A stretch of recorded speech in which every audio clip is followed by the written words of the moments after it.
because we believe that the world is one. Watch us in Africa, Europe, USA and Canada, South America, Asia Pacific, Middle East and North African regions. Also available on these digital platforms across the world. WION. World is one.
Hello and welcome. You're watching WION World is One. This is Race to Power and my name is Mohammed Saleh. And on the show today, Andrew Mountbatten Windsor, the younger brother of the British King Charles III, has been arrested on suspicion of misconduct in public office. Now, King Charles has said that the law must take its own course, but the big question, of course, is this. Is this arrest of Prince Andrew now linked to the latest release of the Epstein files in the United States? And in the United States of America, Donald Trump's Board of Peace is all set to hold its inaugural meeting. An estimated 40 representatives are expected to be in attendance. But what is on the agenda for this Board of Peace at a time when Donald Trump has been issuing one threat after another against Iran? And let's, of course, start with this big story from the United Kingdom, where Andrew Mountbatten Windsor's fall from grace has spiraled further after being arrested for what is being described as alleged misconduct in public office on his 66th birthday, which began with law enforcement agencies showing up at his property. The British police have arrested him from his residence in eastern England, where 6 unmarked police vehicles entered into the estate. The authorities carried out raids at other properties owned by the former royal. Now, the fallout comes just a few weeks after the American Department of Justice released over 3 million pages of Epstein files. Now, the accusation now is that the former prince had sent some pretty confidential documents to the convicted late sex offender Jeffrey Epstein. Now, Andrew was earlier stripped of his royal title after pictures of him surfaced with a minor girl. The British monarch has released a statement backing the due legal process and has said that the law must take its course. The official statement shows as to how the royal family has tried to distance itself from the disgraced relative caught in the middle of a scandal which is witnessing repercussions worldwide. Andrew is the younger brother of King Charles III. Now, Andrew Mountbatten, who is formerly known as Prince Andrew and the Duke of York, had invited the late convicted sex offender to the Buckingham Palace shortly after he was released from house arrest in 2010. In 2022, Virginia Joffrey, the star witness and one of the many victims, had launched a lawsuit against Andrew, Queen Elizabeth and II and had ordered for his honorary military titles and royal patronages to be stripped off. The palace had then confirmed that Andrew would be defending the case as a private citizen. Now, reactions are pouring in from the locals and tourists, with many welcoming this action. Listen. It's just, I suppose, a sign of the world we live in, where power has no responsibility, no ethics. And I mean, he comes from a background of corruption, being above the law. Whatever happens to him, I think he deserves fully. I mean, he did get stripped of his titles and whatnot. I think, honestly, nothing's going to happen to him, really, if you think about it. You know, he's fully protected by his family. I don't want to say too much into it, but hopefully he gets what he deserves, which is, if it's life in jail, then it's life in jail. if it's exiled, then it's exiled. I think it's only because the public's probably put pressure on, and the media's put pressure on to have him questioned. But he'll probably disappear to some country where he won't be extradited. And I earlier spoke with our correspondent John Bever, who joined me live from the United Kingdom. Listen to what he had to say. In terms of how things go from now in accordance to the British legal system here, the police, now that they have arrested him, are not releasing much information at all because this is an active investigation. So they have to be very careful about releasing any information that might prejudice any future trial if it got to that. But at the moment, all they've done is they've arrested Andrew Mountbatten Windsor. They haven't charged him, so they have a day to question him where he will be. Now, Donald Trump is, of course, addressing the Board of Peace. Let's listen in. Settled 8 wars and I think a 9th to come. It's turned out to be a tougher one. I thought that was going to be the easiest one. But with war, you never know what's easy and what's not so easy. But we've had a great relationship, and I've become friendly with so many of the people. And I appreciate you being here. These are great people. These are great leaders. And the people that are watching by closed circuit and open circuit in many cases are so proud of it. They want it to be open. But they become incredible friends of mine. And, you know, we rebuilt our country in my first term, and now we're at a point that the United States has never seen before. We broke 50,000 on the Dow. They said that would take 4 years.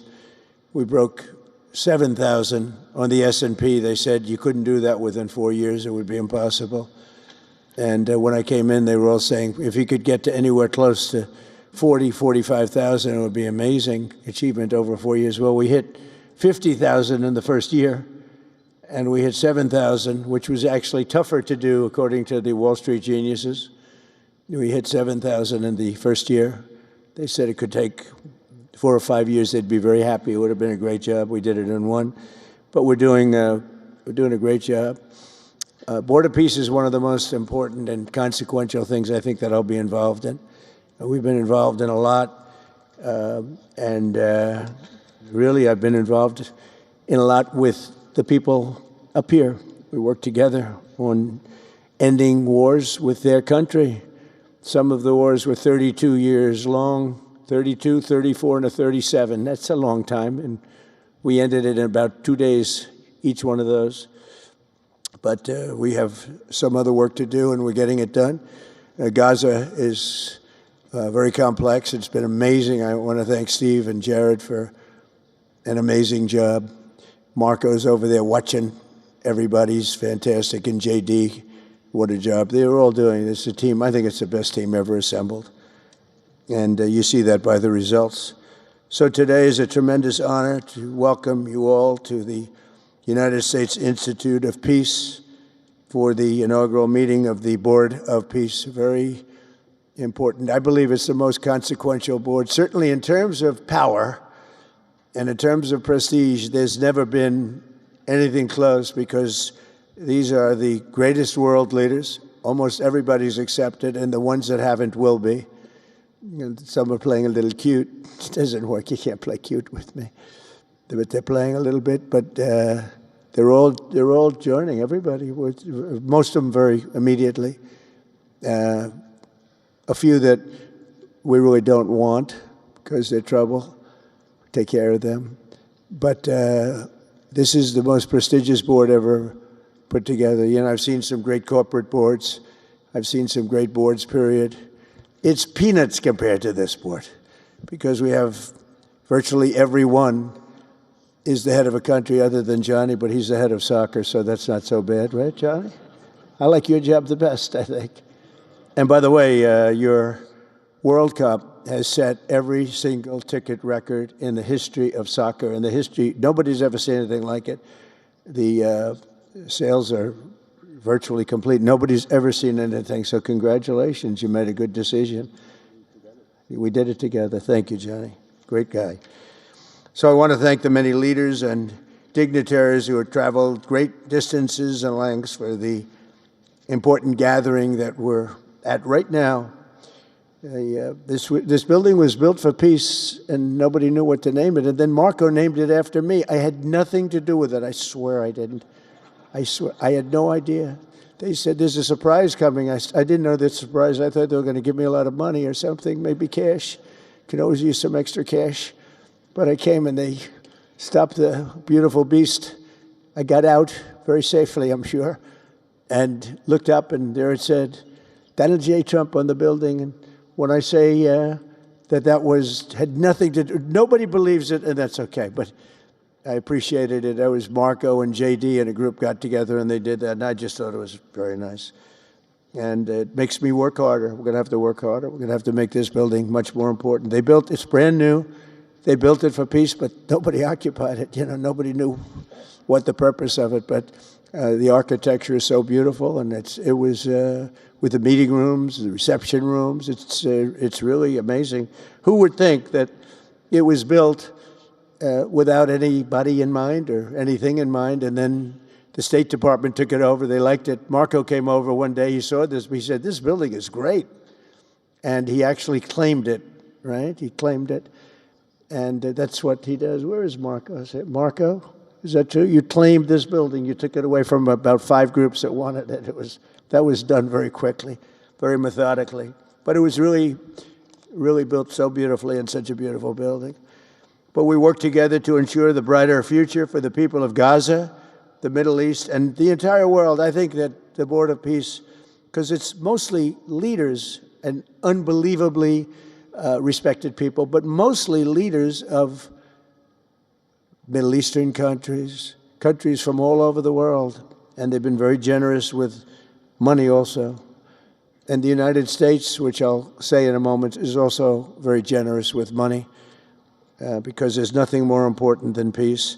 And there's nothing less expensive than peace. When you go to wars, it costs you 100 times what it costs to make peace. We have a man at the end right there that's smiling because you learned that after 30 years of fighting, right? 30 years of fighting, we got it done. I want to thank you very much. That was a great thing you did. You and your new friend, they came to my office and they said, I've been fighting for 22 years. Now you're there for 23 years, right? But I've been fighting for 22 years. That's all I've done is fight this gentleman.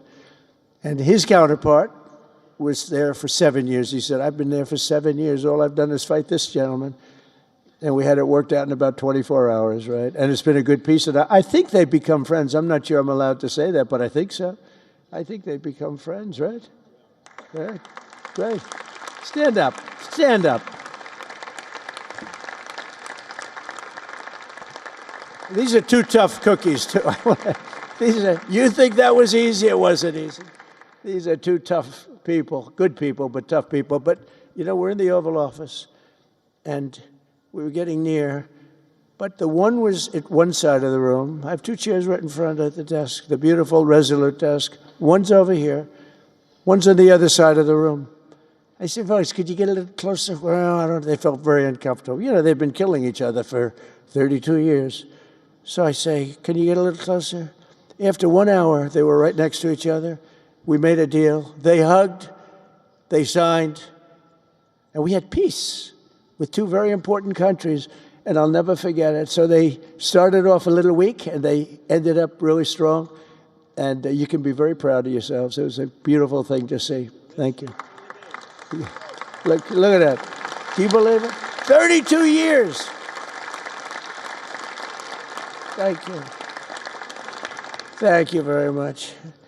But we're honored to be joined today by Prime Minister Rama of Albania. Where is President Milei? You're another one, I'll tell you. Where is President Milei? I endorsed him. I'm not supposed to be endorsing people, but when I like people, I've had a very good record of endorsing candidates within the United States.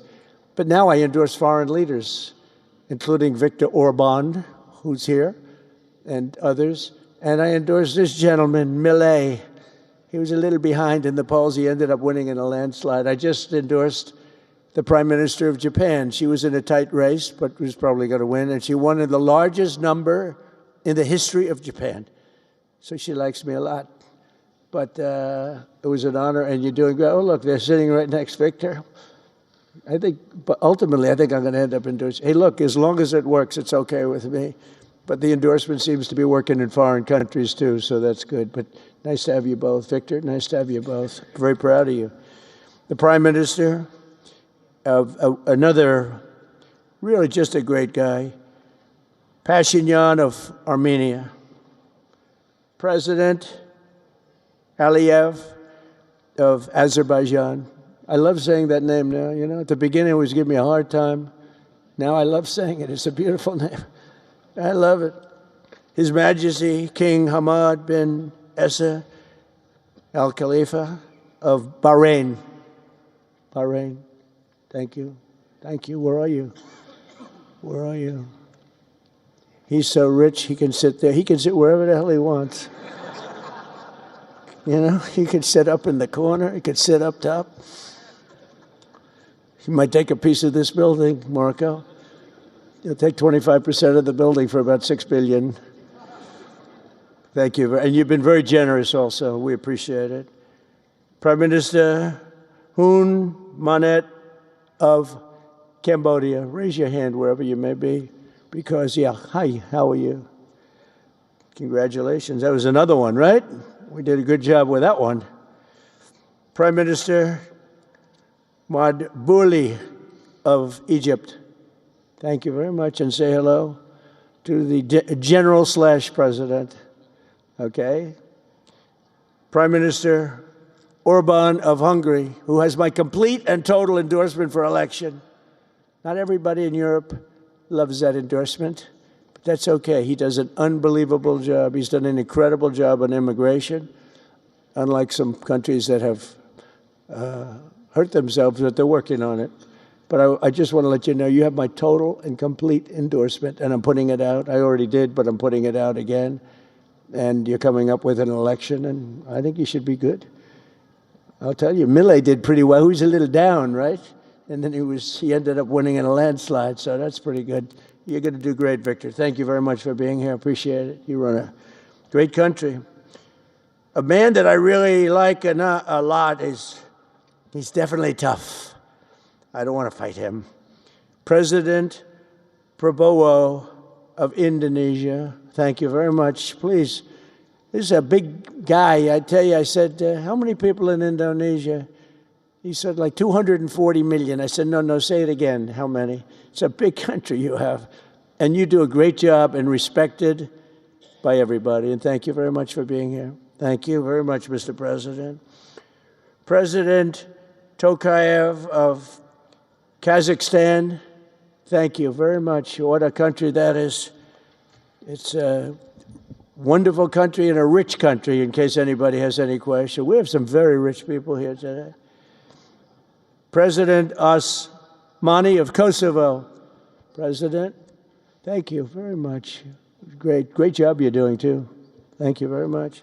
Prime Minister Sharif, I like this man, of Pakistan, because there was some fighting going on when I got to know him, and your Field Marshal, General, great General, great Field Marshal, a great guy. And I got to meet the Prime Minister.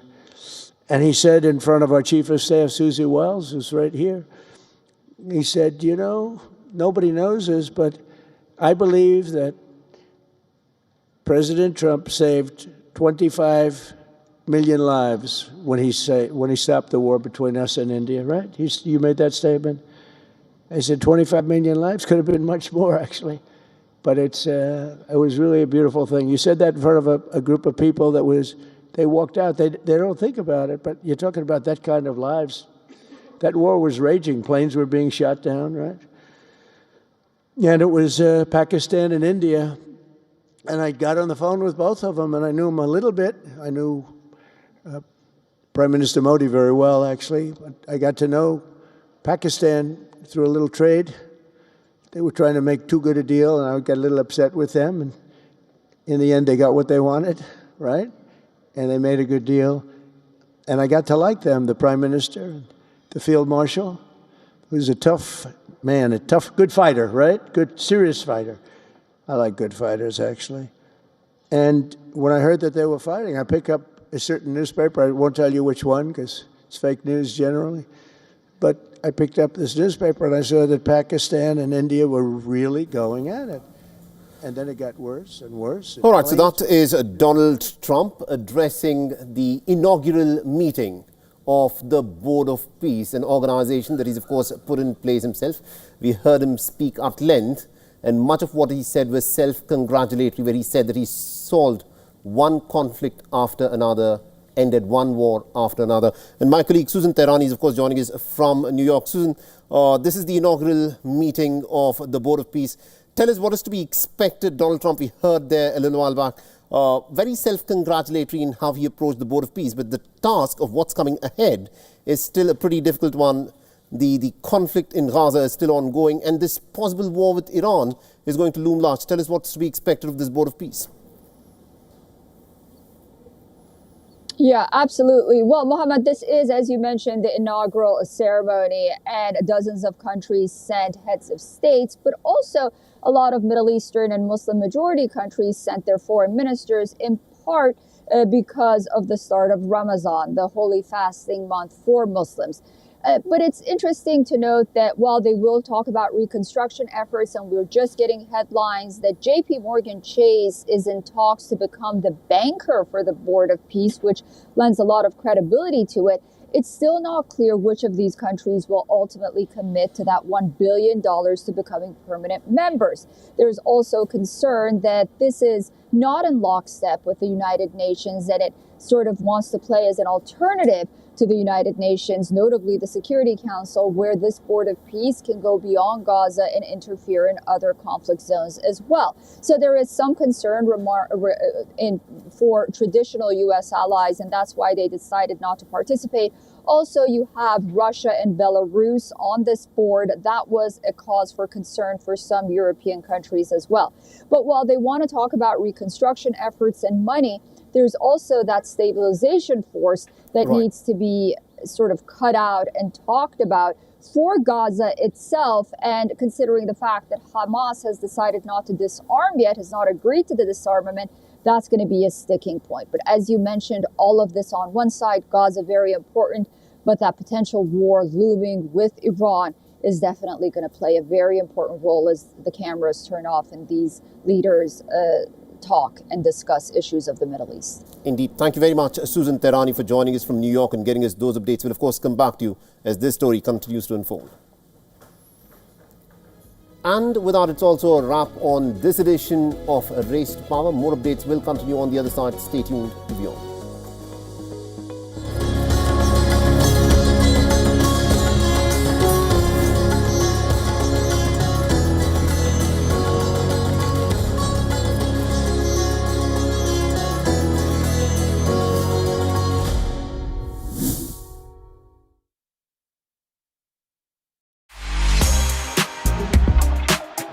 As Wuthering Heights makes waves across the world, we look at the many screen adaptations of Emily Bronte's only novel. Know all about the celebrities who have rare organism species named after them. And meet Grammy-winning band Tenari Ben. All this and much more with me, Diksha Bisla, on WION at these times. From the bustling trading floors of Wall Street to the vibrant exchanges of Asian stock markets, WION breaks it down for you to make sense of what's happening, as we reveal the key factors behind events, strategic battles, and the game-changing business decisions that shape the world. We bring you all of this and more on World Business Watch. In-depth coverage of global issues broken down into facts, figures, and simple words. Backed with analysis from field experts who truly matter, because we believe in decoding the real picture for you. So you get a much wider and deeper understanding of stories from around the world. A 360-degree analysis. An award-winning documentary series, week after week, creating the maximum impact. Watch WION Wide Angle at these times on WION. World is One.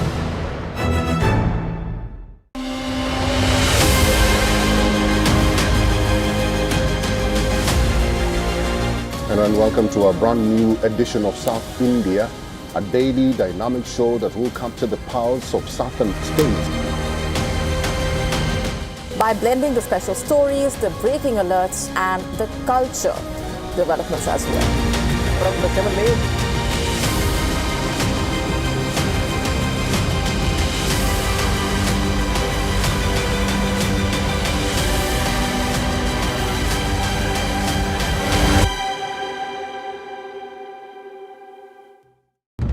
In West Asia, every move shifts the world's balance. Wars, ceasefires, alliances, power never stands still. From Tehran to Tel Aviv, from Damascus to Doha, the West Asia Post cuts through the chaos to reveal the region that shapes the world. Because what happens in West Asia never stays in West Asia. This is the West Asia Post, the region's story, the world's impact.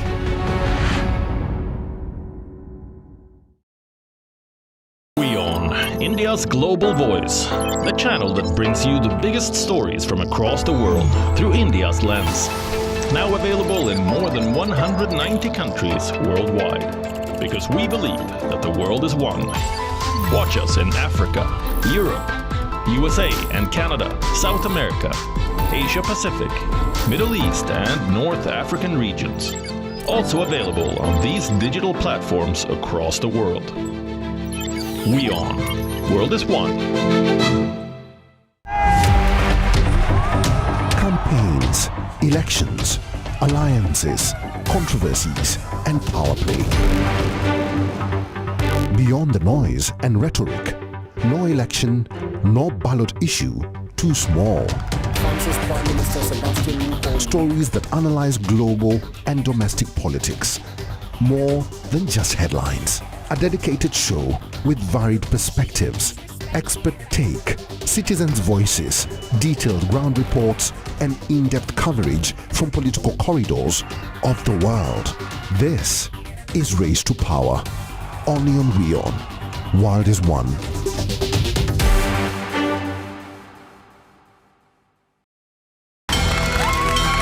From the bustling trading floors of Wall Street to the vibrant exchanges of Asian stock markets, WION breaks it down for you to make sense of what's happening. As we reveal the key factors behind events, strategic battles, and the game-changing business decisions that shape the world. We bring you all of this and more on World Business Watch. In West Asia, every move shifts the world's balance. Wars, ceasefires, alliances, power never stands still. From Tehran to Tel Aviv, from Damascus to Doha, the West Asia Post cuts through the chaos to reveal the region that shapes the world. Because what happens in West Asia never stays in West Asia.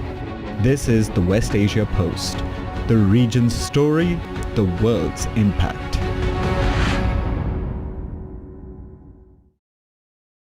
WION, India's global voice, the channel that brings you the biggest stories from across the world through India's lens. Now available in more than 190 countries worldwide. Because we believe that the world is one. Watch us in Africa, Europe, USA and Canada, South America, Asia Pacific, Middle East and North African regions. Also available on these digital platforms across the world. WION. World is One.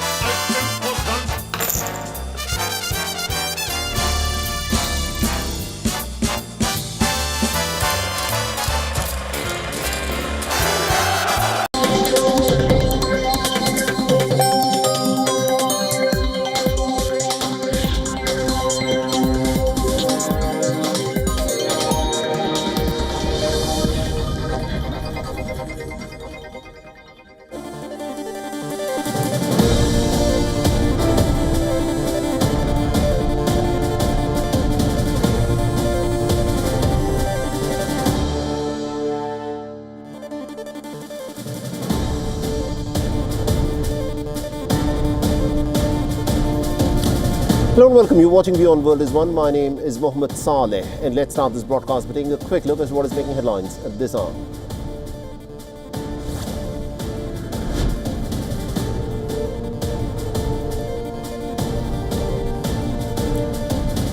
Iran's atomic energy chief says that no country on earth can deprive Iran of the right to nuclear enrichment following fresh American threats. There are many reasons to strike the Iranian Republic.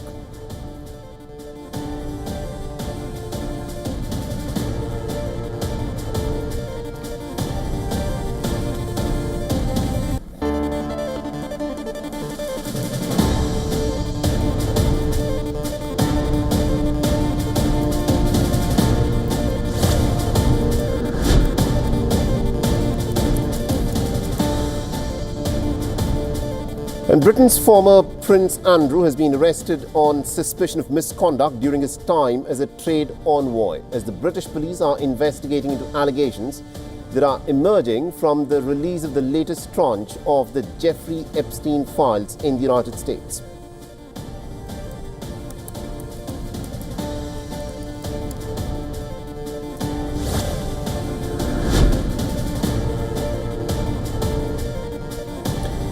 And in Washington, D.C., the American president has announced the member states that have pledged more than $5 billion towards humanitarian and reconstruction efforts in the Gaza Strip.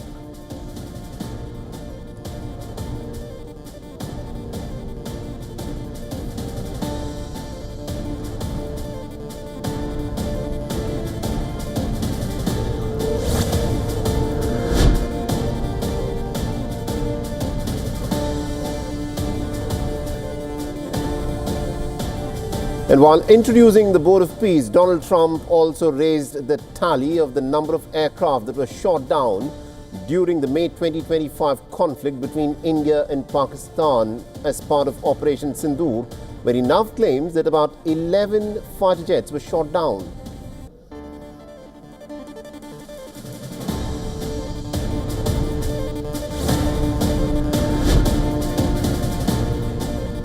The OpenAI head, Sam Altman, while speaking at the AI summit in New Delhi, has said that the world urgently needs to regulate artificial intelligence as the world leaders debate about